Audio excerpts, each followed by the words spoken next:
नमस्कार, आपका स्वागत है खबर महाराष्ट्र में। राज्य की प्रगति और जनता की सुविधाओं से जुड़ी कुछ महत्वपूर्ण खबरें लेकर हम आए हैं। आइए देखते हैं आज की प्रमुख घटनाएं। तो नासिक त्र्यंबकेश्वर में होने वाले सिंहस्थ कुंभ मेला 2027 के लिए विभिन्न विकास कार्यों का भूमि पूजन मुख्यमंत्री के हाथों संपन्न हुआ। कुंभ मेले के कामों को गुणवत्तापूर्ण तरीके से पूरा कर नासिक को सुंदर और आधुनिक शहर बनाने पर जोर दिया जा रहा है। श्रद्धालुओं की बढ़ती संख्या की संभावना को देखते हुए बाहरी रिंग रोड तैयार की जा रही है, जिससे नासिक को बेहतर कनेक्टिविटी मिलेगी। श्रद्धालुओं की व्यवस्था, सुरक्षा, पर्व स्नान और अमृत स्नान के लिए सटीक योजना बनाई जा रही है। इस आयोजन के आध्यात्मिक अनुभव को विशेष महत्व दिया जा रहा है। कुंभ मेले के लिए सड़कें, हाईवे मरम्मत, पीने के पानी की व्यवस्था, गोदावरी की पवित्रता बनाए रखना, अच्छे घाटों का निर्माण और पुराने मंदिरों का पुनर्उद्धार किया जाएगा। विकास कार्यों के दौरान सावधानी बरतने के निर्देश भी दिए गए हैं। नासिक एक महत्वपूर्ण तीर्थ स्थल होने के कारण ये विकास कार्य आने वाले वर्षों तक उपयोगी रहेंगे।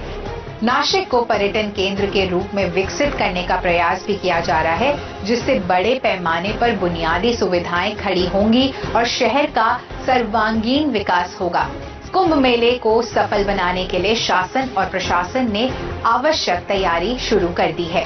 लोक स्नान करण्याकरता येतात, स्नानाचं महत्व आहे, त्यामुळे स्वच्छ, निर्मल आणि अविरल अशा प्रकारची गोदावरी त्यांना मिळाली पाहिजे आणि म्हणून मोठ्या प्रमाणात सीवेज ट्रीटमेंट प्लांट्स तयार करायचे, त्यातनं स्वच्छ पाणीच गोदावरीमध्ये जाईल अशा प्रकारचं नियोजन आपण त्या ठिकाणी केलेलं आहे।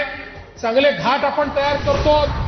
राज्य में उद्योगों के लिए अनुकूल वातावरण बनाने हेतु सरकार लॉजिस्टिक्स नीति लागू कर रही है। उद्योग क्षेत्र में बेहतर कनेक्टिविटी उपलब्ध कराकर लॉजिस्टिक्स लागत कम करने की योजना बनाई जा रही है।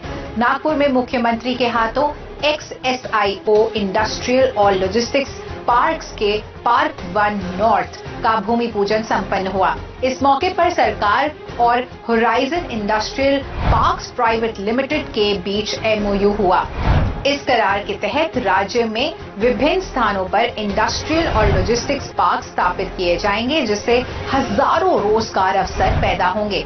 XSIO राज्य में 5,000 करोड़ का निवेश करेगा, जिससे राज्य की आर्थिक प्रगति को बल मिलेगा।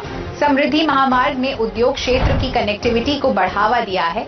इसी महामार्ग के किनारे XSIO का विश्व स्तरीय लॉजिस्टिक्स पार्क बनाया जा रहा है। 105 एकड़ में दूसरे चरण के 1100 करोड़ निवेश वाले पार्क का भूमि पूजन हुआ। इस अवसर पर उद्योग विभाग के सचिव, XSIO कंपनी के MD और ब्लैकस्टोन कंपनी के तुहीन पारेख उपस्थित रहे।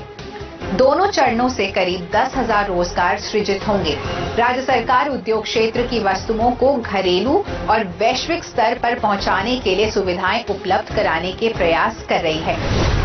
नई दिल्ली में प्रगति मैदान में आयोजित 44वें भारत अंतर्राष्ट्रीय व्यापार मेले में महाराष्ट्र दालन को महाराष्ट्र के मुख्यमंत्री ने भेंट दी।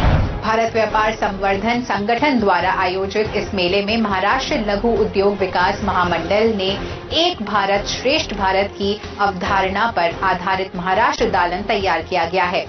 इस दौरान मुख्यमंत्री ने महाराष्ट्र राज्य हस्तकला और हाथकरघा महामंडल, विभिन्न स्वयं सहायता समूह, मराठी भाषा दालन, पैठणी कारीगरों के स्टॉल और महाराष्ट्र के उद्योग परंपरा व कलाकारी से जुड़े अन्य स्टॉल्स का अवलोकन किया।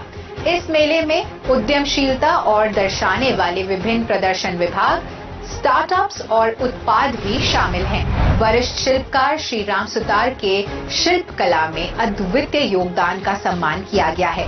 महाराष्ट्र सरकार का सर्वोच्च नागरिक सम्मान महाराष्ट्र भूषण पुरस्कार श्री राम सुतार को प्रदान किया गया है। नोएडा स्थित उनके निवास पर राज्य के मुख्यमंत्री और दोनों उप मुख्यमंत्रियों ने यह पुरस्कार उन्हें सम्मान पूर्वक प्रदान किया। ये प्रेम और कृतज्ञता का प्रतीक है। महाराष्ट्र के इतिहास, कला और सांस्कृतिक वैभव को उजागर करने वाला ये सम्मान राम सुतार के कार्य का गर्वपूर्वक गौरव करता है। इसी के साथ इस हफ्ते की बड़ी खबरें समाप्त होती हैं। अगले हफ्ते फिर मुलाकात होगी कुछ और नई खबरों के साथ। नमस्कार।